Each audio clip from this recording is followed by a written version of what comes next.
What the heck is crappening, guys? Bearded Storyteller here. Welcome back to the channel. I recently went to the range. Recently, as in 5 or 6 days ago, something like that. It was just very, very recently.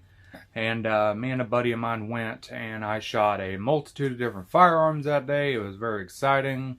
Awesome day, about 76 degrees or so. But it was windy, boy. Good heaven. There was no setting up paper targets, unfortunately, because it was so windy that it was destroying everybody else's paper targets. So me and him, we just shot steel targets all day pretty much. And anyway, so I got a little range report. I'm proud of how my firearms perform, but I found some pros and cons in each one of them. So anyway, without further ado, we'll go ahead and get into it now. The first one, I hadn't shot it a whole lot, so this range trip here was kind of my first time really getting the chance to get into it, you know. But it was the Glock 22 Gen 3. This is one of my service weapons. And I have it all set up, Streamlight TLR1, that I removed the emblem off the side of it, that kind of thing.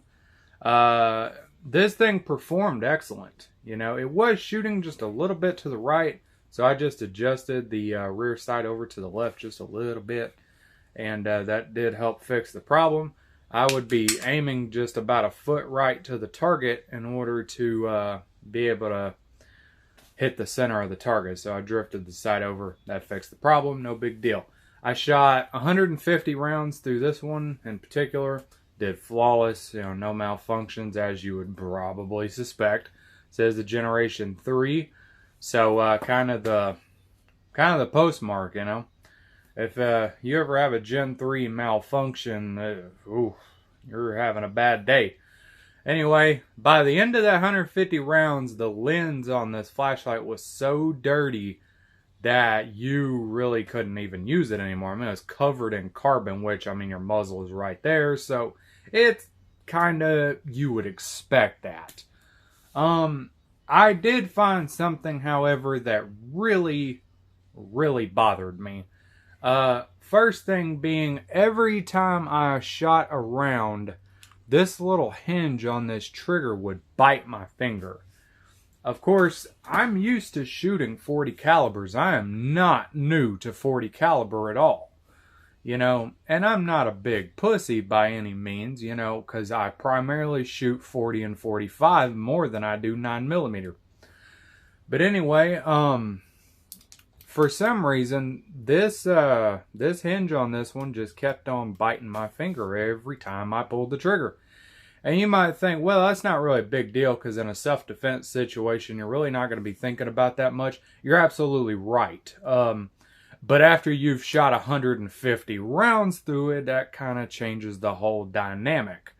So anyway, not a huge deal. I mean, of course, in the line of duty, you know, you're probably, if you ever have to fire a shot, the trigger biting your finger is going to be the last thing on your mind. And you really don't notice it until after you shoot 60, 70, 80 rounds through it.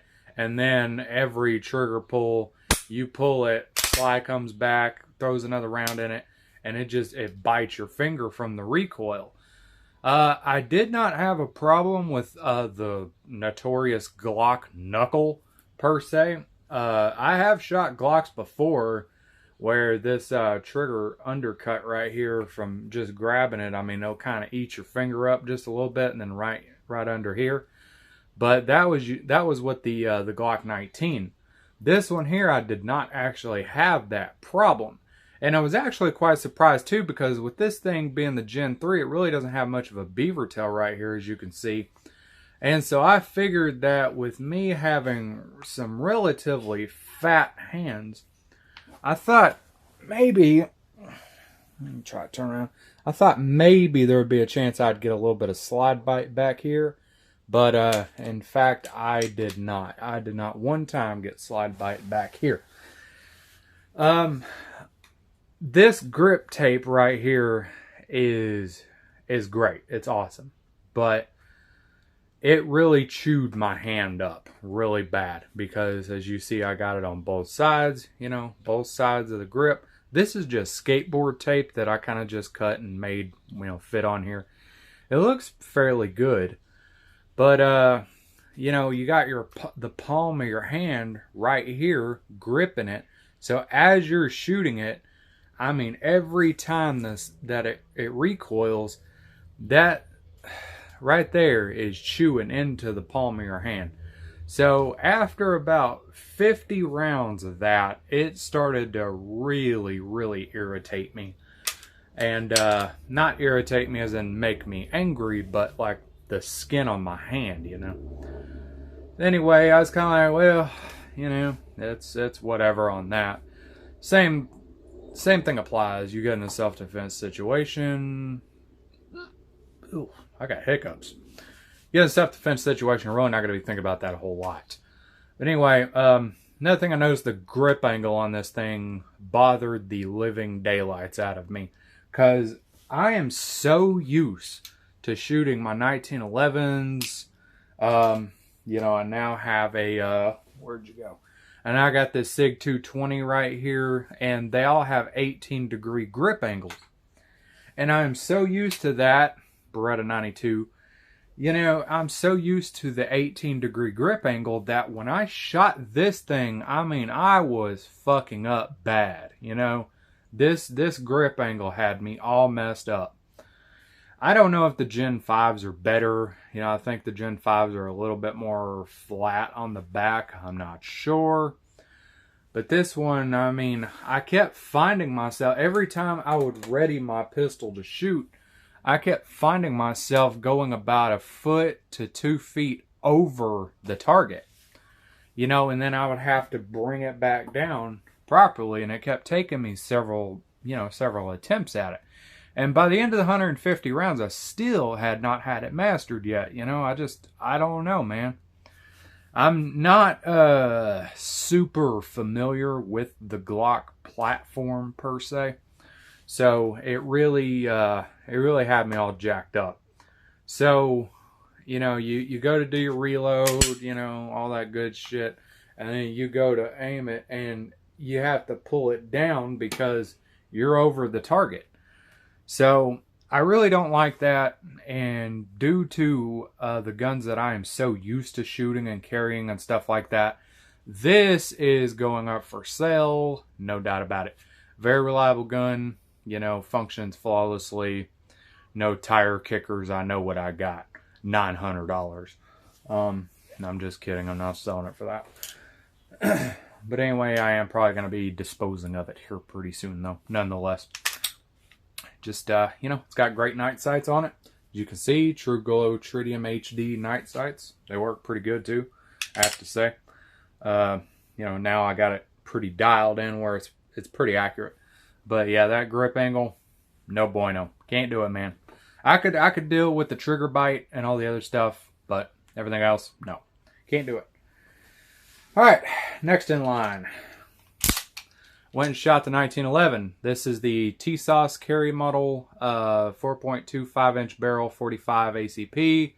Of course, single stack, as you would suspect. Forged steel frame and slide, cold hammer forged barrel.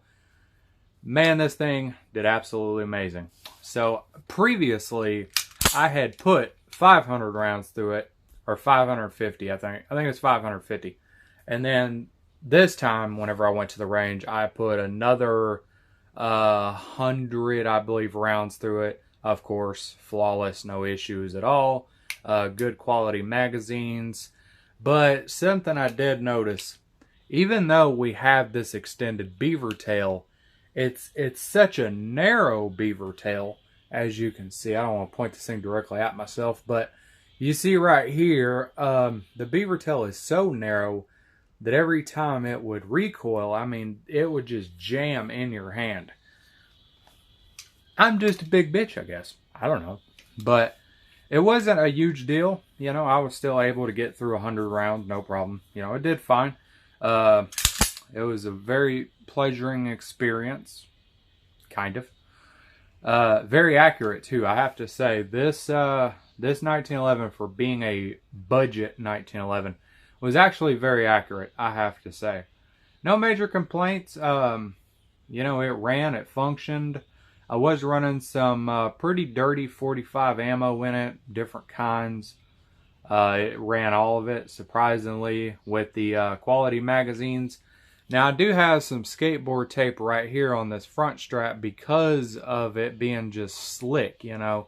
So when your hands start getting sweaty, you know, before it would start slipping and sliding. And, of course, these grips are smooth rosewood grips, so they don't offer any kind of protection or any grip surface in particular. But these did not chew my fingers up. I was really surprised. I really thought once I put that on there, I thought it was going to chew into my hand a little bit, but it did not. Sights are pretty accurate as well, 3-dot Novak style. Very accurate. I was able to ring still targets at 50 yards with it, no problem. So, pretty proud of that. Action was nice and smooth. It did have a lot of recoil, though, for a 38-ounce gun, I think it is.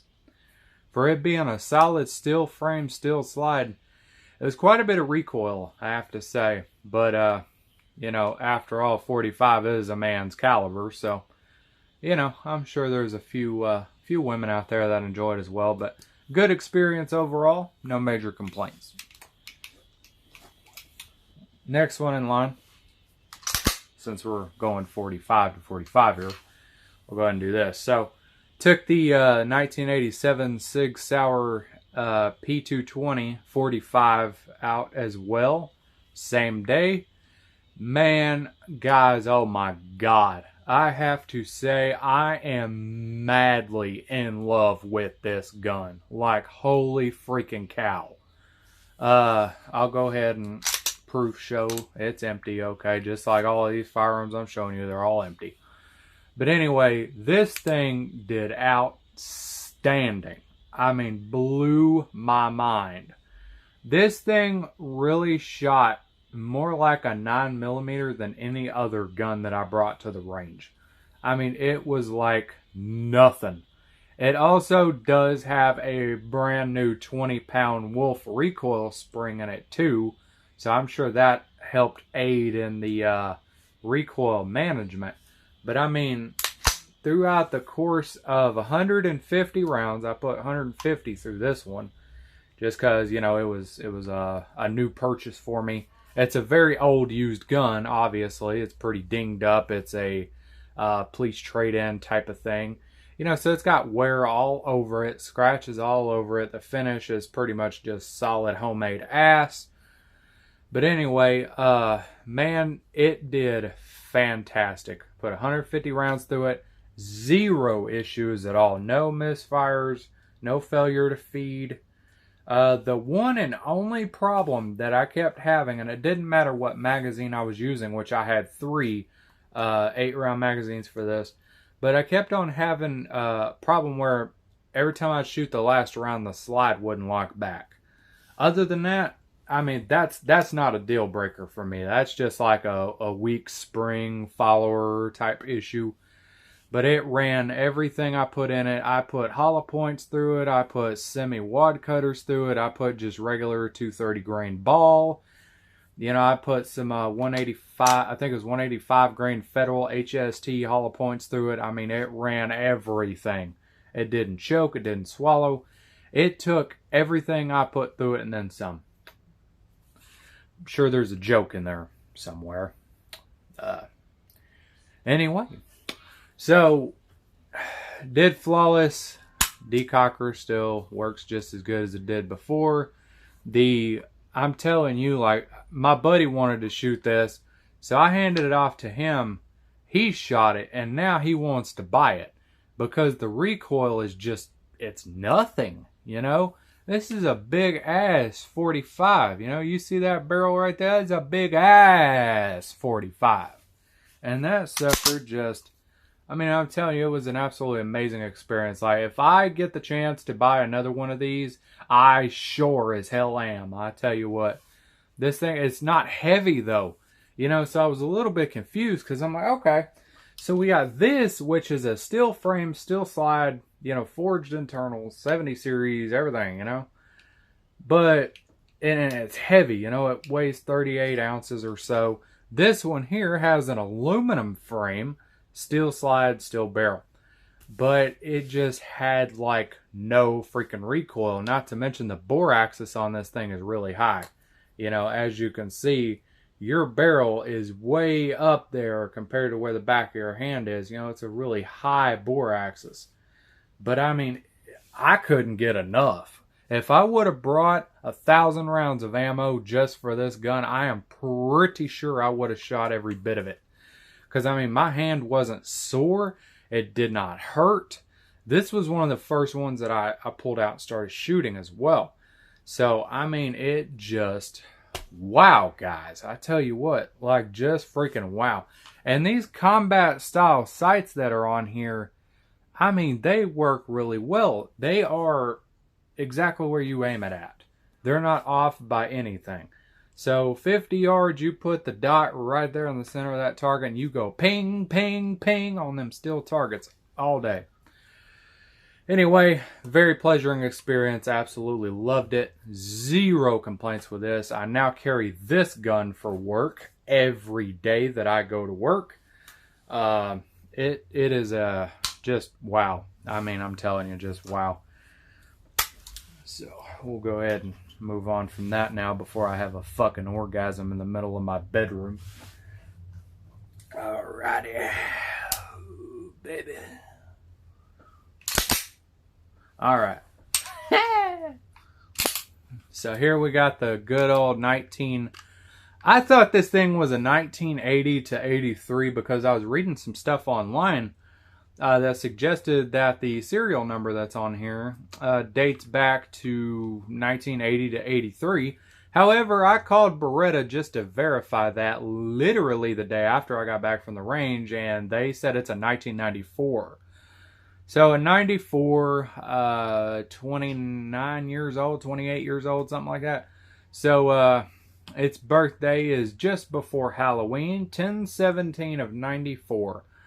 So I was actually really surprised they were able to track it down just based off the serial number, and considering this is a police special, so it's a police gun, basically a police trade-in, and they were still able to locate the serial number on there. That is amazing. Anyway, so I shot this. This is 9mm, of course, you know, extremely accurate, very, very tame to shoot. This thing was more like a 380 than a 9mm, I have to say. I probably could have put 1,000 rounds through this one as well. Let me move this down just a hair. I'm over here breaking my damn neck trying to talk to you. Come here. Get over here. It'll be okay. All right. Sorry about that. Anyway, this gun, zero problems, zero failure to feed, zero magazine issues at all. I put 200 rounds through this one. It did absolutely flawless. I mean, it really does shoot like a 380 in my opinion. Aluminum frame. I don't know if the slide is steel or not. I think it is a steel slide. Of course, you got your 4.9 inch barrel.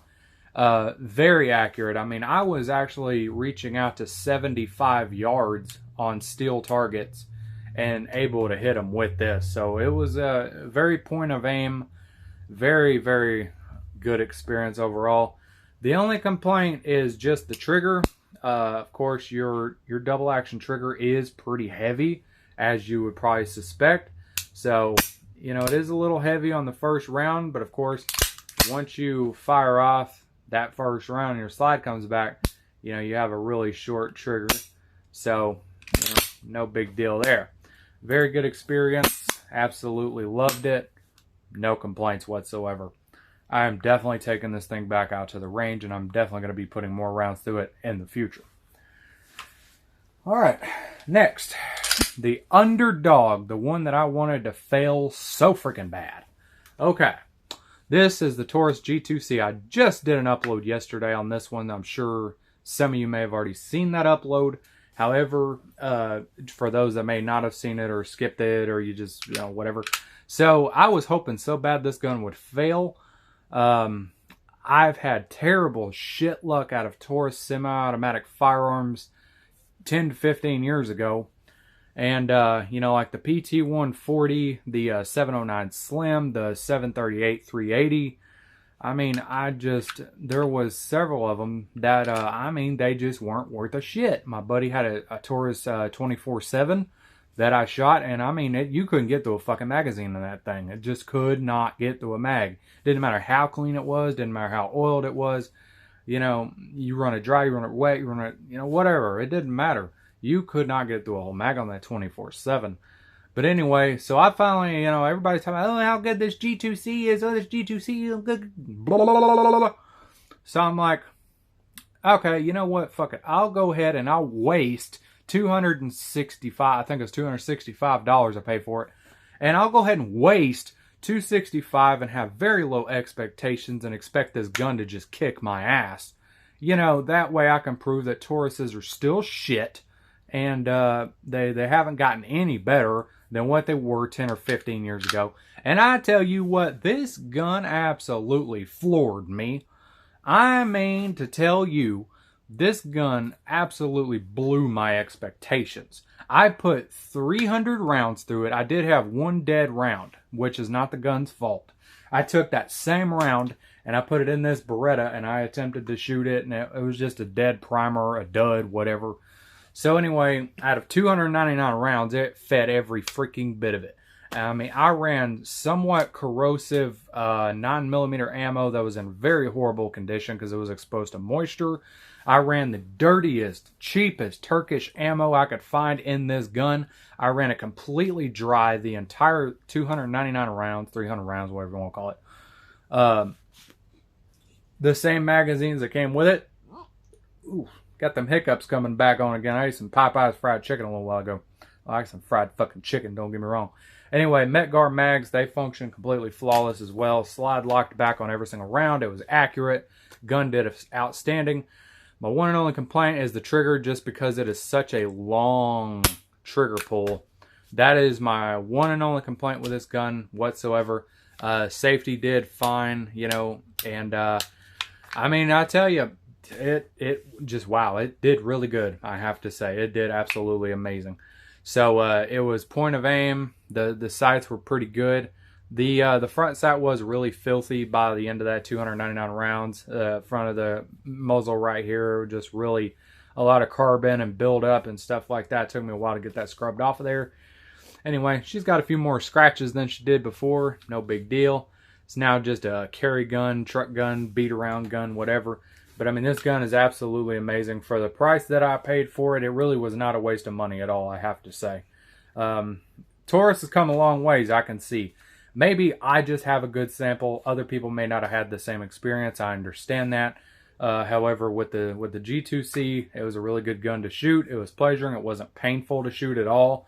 You know, you can get a really good grip on it. It fits very well in the hand with the ergonomics. I mean, it fits very well. Very smooth to rack. I mean, if you're an older person, it's very easy to rack it, I have to say. Bomb.com. So I'll be keeping that one around for a little while anyway. Next one, I took this Taurus 856. 38 special, 2-inch barrel, 6-shot, of course, empty, as you can see. Anyway, took it out to the range. I put half a box through it, you know, because, I mean, let's be honest, you know, if you can get through half a box, it's probably a pretty decent revolver anyway. You don't need to go out and fire 500 rounds through a revolver just to make sure that it's going to work. So anyway, I got it brand new, of course, and you can see there is a little bit of a ring ridge around the cylinder. No big deal. You know, it's very accurate as well. Pin front sight. Of course, we do have the very smooth oak wood grips on here. Very nice. You can get a full purchase on these. Full grip. No matter left-handed, right-handed, of course. You know, you can get a full grip on that. Really do like that. Did flawless, of course. I shot a lot of plus P ammo in it. It was a little bit snappy and very loud. But did fine. No issues at all. Very smooth, you know, even though the springs that are in it are really, really heavy. It's very smooth to shoot. Action, load and unload, no issues at all. So 25 rounds did fine. No issues whatsoever. So, well, that's it, guys. If y'all got any questions, comments, or concerns, be sure you put it down in the comment section down below. If you want to, be sure to like and subscribe. Y'all take care, have a great day, and don't do anything I wouldn't do.